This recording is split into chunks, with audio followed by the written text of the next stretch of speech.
রামেশ্বরম যাওয়ার পথে থেমেছি, চা আর এই বিস্কুট খাচ্ছি। চাটা খুব সুন্দর, এই যে চা, ভালো চা এখানে। আর এখানে অনেক রকম জিনিস পাওয়া যায়। এই যে দোকান, এখানে খুব সুন্দর সুন্দর চকলেট, বিস্কুট আরও অনেক কিছু পাওয়া যায়। এখানে বসে চা খায়, দেখছেন আপনারা। এই যে এটা আমাদের খাবার জায়গা, এটা খাবার জায়গা, এখানে আমরা খাবো এখন, খাচ্ছি আর কি, খেতে বসবো। এই যে এখানে বসে খাওয়া হবে আমাদের, এইটা আমাদের খাওয়ার জায়গা, দেখতে পাচ্ছি। এখন লাঞ্চ খাচ্ছি, লাঞ্চের পরে আমরা খাবার রওনা দেবো। প্রচণ্ড গরম, রোদ, ডাল, পাঁচমিশালি তরকারি, ডাল পাঁচমিশালি তরকারি এসছে।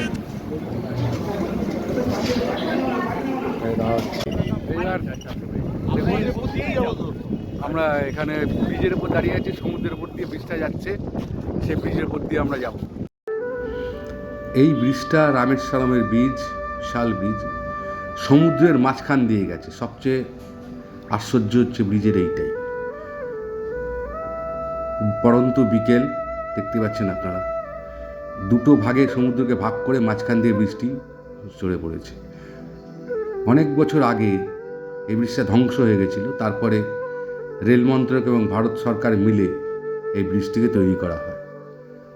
পরন্ত বিকেলে, পরন্ত সূর্যে যেন একটা অভাবনীয় লাগছে। এখানে বারে বারে ফিরে আসতে ইচ্ছা করে, বারে বারে ঢুকিয়ে পড়তে ইচ্ছা করে আমাদের।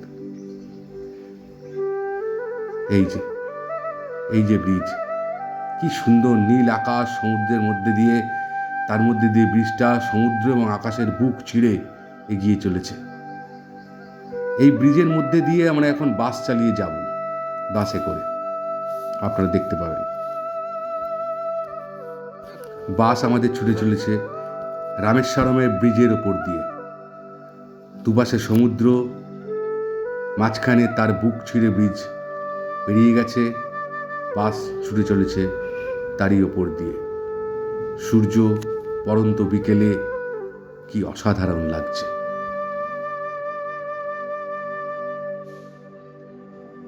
আমরা এখন হোটেল সেন্তুর রাজায় এসে উপস্থিত হয়েছি। এইটা সেন্তুর রাজা, এটা হোটেলের লবি, এই লোকজন যাতায়াত করছে, এটা হোটেলের লবি।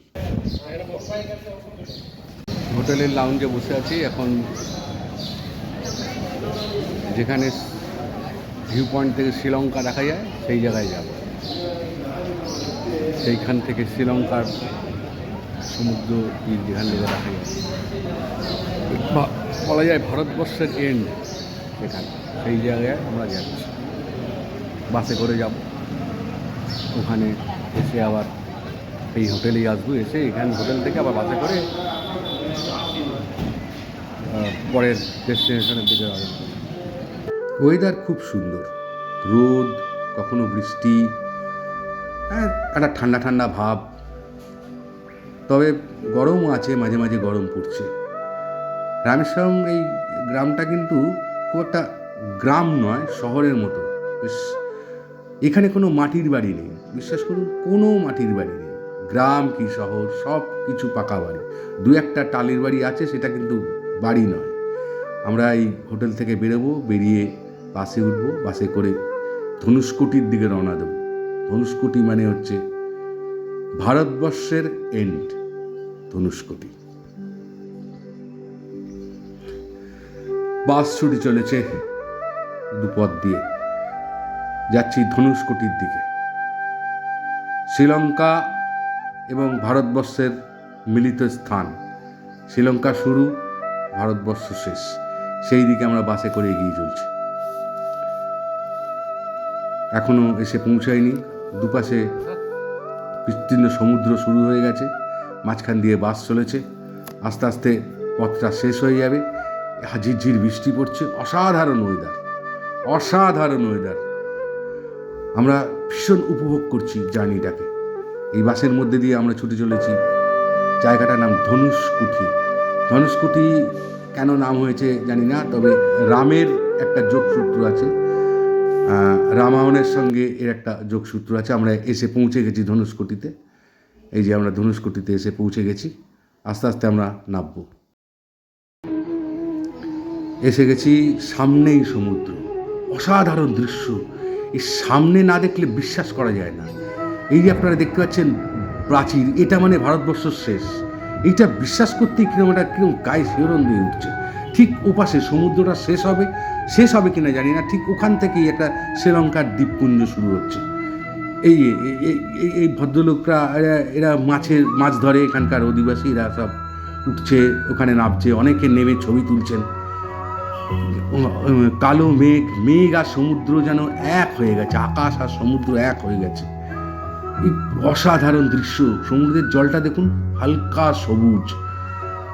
এই অনেক হার, তারপর মূর্তি, নানা রকম জিনিস বিক্রি হচ্ছে এই বাজারে। এরা সব মাছুরিয়া, এরা মাছ ধরে এরা এসব বিক্রি করে এখানে, দেখতে পাচ্ছেন আপনারা। অসাধারণ দৃশ্য। ইনি কলকাতা থেকে এসছেন কন্যাকুমারিকা পর্যন্ত এই সাইকেলে, এবং এনার নামটা বলুন আপনি। সাহিত্য মণ্ডল। ইনি সাহিত্য মণ্ডল। ইনি একজন পেইন্টার, প্রফেশনাল পেইন্টার। ইনি ছবি আঁকেন এবং এনার কাজ পশ্চিমবঙ্গের সারা জায়গায় ছড়িয়ে আছে। ইনি কিন্তু এই রকম সাইক্লিং করে ছবিও আঁকেন এবং রথও দেখেন, কলাও বেচেন, সাইক্লিং করে সারা ভারতবর্ষ ঘুরছেন। এনাকে জিজ্ঞেস করবো, আপনি কোথা থেকে আসছেন? আমি কলকাতার দমদম থেকে আসি। দমদম থেকে এই যে কন্যাকুমারিকা হয়ে আসছেন না কন্যাকুমারী হয়ে যাবো? এখানে ঢুকেছি ধনুষকোটি বা আমাদের ইয়েতে, এখান থেকে একদম ধার ধরে লাস্ট কন্যাকুমারিকা। আচ্ছা, লাস্ট আপনার ওটাই কন্যাকুমারী। পিস শুধু না, ছোটদের গড়ার ক্ষেত্রে যে এনভায়রনমেন্ট আছে তার মধ্যে, এডুকেশন, তাদের ঠিক শিক্ষা, বিভিন্ন ধরনের পরিবেশটা আছে তার মধ্যে, পরিবেশ যাতে সংরক্ষণ হয়। পরিবেশ তো থাকবেই, কেননা প্রথমত সাইকেল হচ্ছে পরিবেশ বান্ধব। সাইকেল পরিবেশ সচেতনতা তো আগে না থাকলে আমাদের এটা নিয়ে ঘোরাটাই বিফল হবে। সেখানে বিভিন্ন গাছ বৃক্ষরোপণ থেকে শুরু করে বিভিন্ন রকম আমাদের ওয়েস্টেজ ম্যানেজমেন্ট, বিভিন্ন রকম যত রকম পরিবেশকে আমরা যাতে ভালো রাখতে পারি, তার বিভিন্ন মেসেজগুলোকে আমরা একসঙ্গে তুলে ধরি মানুষের মধ্যে। আপনার সঙ্গে পরিচয় হয়ে খুব ভালো লাগলো। আমার নাম ইন্দ্রনীল বিশ্বাস। আমিও একজন বলতে পারেন শিল্পী, থিয়েটার করি। আপনি একজন পেইন্টার। দুজনে ছবির সঙ্গে তো থিয়েটারে একটা চিন্তাভাবনা, যে কোনো ভালো চিন্তাভাবনাকে কীভাবে আমরা উপস্থাপন করবো তারই হচ্ছে থিয়েটারের সঙ্গে ছবির একটা। এটা আরো বলে রাখি, আমাদের কিন্তু একটা নাটক সংস্থাও রয়েছে। বাহ, মানে আমাদের গ্রুপ হচ্ছে ওই ইয়েতে, আমাদের ওই মসলান্দপুরের আগে ওই হাবড়ার ওখানে রয়েছে, অশোকনগর অন্তহীন কলাক্ষেত্র বলে। আচ্ছা, ওটার আমি ফাউন্ডার মেম্বার। আচ্ছা, thank you very much, thank you. এইমাত্র খেয়ে উঠলাম একটু আগে, তো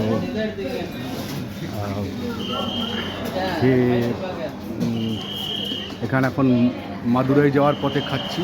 খেয়ে দিয়ে উঠে খাওয়ার জায়গাটা দেখাই। এইখানে আমরা খেলাম, এইমাত্র খেলাম আর কি। এইখানে এটাও দোকান, নানা রকম জিনিস বিক্রি হয়, ভেতরে খাওয়ার ব্যবস্থা আছে। এই সিঁড়ি দিয়ে উঠে এই যে ঘরটা দেখতে পাচ্ছেন, এই চেয়ার পাতা, এখানেই আমরা খাওয়া দাওয়া করেছি। এটা মাদুরাই। আমরা এখন রওনা দেবো, তারপরে আবার এখানে আমরা খাওয়ার ব্যবস্থা করেছি। এখন আমরা হোটেলে এসে গেছি, অনেকক্ষণ আগেই ঢুকেছি। এবার একটু চা খেতে যাবো উপরে ছাদে, হোটেলের ঘর। আমার পেছনে দেখা যাচ্ছে হোটেলের লবি। তো এরপরে একটু এখানে মন্দির, মীনাক্ষী মন্দির, যেখানে যেতে হবে। সেখানে কিন্তু ফটো তোলা যাবে না, নিষিদ্ধ। এখানে আমার মন্দিরে ফটো তুলতে দেয় না, জানি না কেন। ঠিক আছে, যাই, চাটা খেতে যাই। এখন ঘুগনি খাচ্ছি, ঘুগনি দিয়ে রুটি। এই যে ঘুগনি, সবাই ঘুগনি খাচ্ছে। দারুণ বানিয়েছে ঘুগনিটা, এখনো খাইনি, দেখা যাক। এটা টিফিন খেয়ে এবার মীনাক্ষী মন্দিরে যাবো। এটা হোটেলের ছাদ, অসাধারণ ছাদটা দেখুন। ছাদটা চারিদিকে ঘেরা এবং ছাদ দিয়ে সমুদ্র দেখা যাচ্ছে, অসাধারণ। একটু বৃষ্টি হয়েছে, ছাদে একটু জল পড়ে আছে। আহা হা, এই দেখুন ছাদের ভেতর দিয়ে সমুদ্রটা আমরা দেখতে পাচ্ছি, ভীষণভাবে দেখতে পাচ্ছি। একটু বড় শহর, কিন্তু বেশ সুন্দর বড় শহর মাদুরাই, অসাধারণ শহর। হসপিটাল আছে অ্যাপোলোর হসপিটাল সব জায়গায় আছে। ছাদটা অসাধারণ। অনেক হোটেলে উঠেছি কিন্তু এরকম ছাদ আমরা পাইনি। ছাদটা খুব উপভোগ করছি, দেখার মতো। সবাই ঘুরে বেড়াচ্ছে ছাদে, দুর্ধর্ষ। এখন আছি মীনাক্ষী মন্দিরে, দেখাচ্ছি।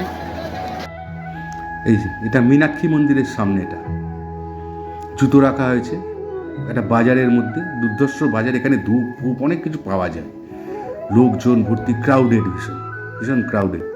জুতো রেখে সবাই ঢুকেছে। আমি ঢুকতে পারিনি, কারণ আমি ক্যামেরা নিয়ে ঢুকবো না, নিষিদ্ধ আছে। আমি মন্দিরের সামনেটা একটু দেখাই আপনাদের। এই যে মন্দিরের সামনেটা অসাধারণ, কিন্তু মানে থ্রি ডাইমেনশনে কাজ করা। দেখবেন মূর্তিগুলো যেন বেরিয়ে আসছে দেয়াল থেকে। এরকম কাজ করতে মানে কত টাকা খরচা করে এই মন্দির তৈরি করা হয়েছে ভাবা যায় না। আগেকার রাজমহারাজদের যে শৈলী, এগুলো দেখলে সত্যিই অবাক লাগে। মন্দিরের ভেতরটাও সুন্দর, যতটা বাইরে থেকে দেখা যাচ্ছে ভেতরটা সত্যিই সুন্দর, অসাধারণ দেখতে মন্দিরটা। Good morning. আজকে এটাই মাদুরাইয়ের শেষ ভিডিও। এরপরে আমরা চলে যাব উটির দিকে। উটি আলাদা, নরমে গরমে মাদুরাই ভালোই কাটলো। যাবো, এখনো ব্রেকফাস্ট খাওয়া হয়নি, চাটা পেয়েছি। সবাই বাসে বাসে উঠছে, সব 7-8 ঘন্টার জার্নি, 7-8 ঘন্টার জার্নি প্রায়। দেখা যাক।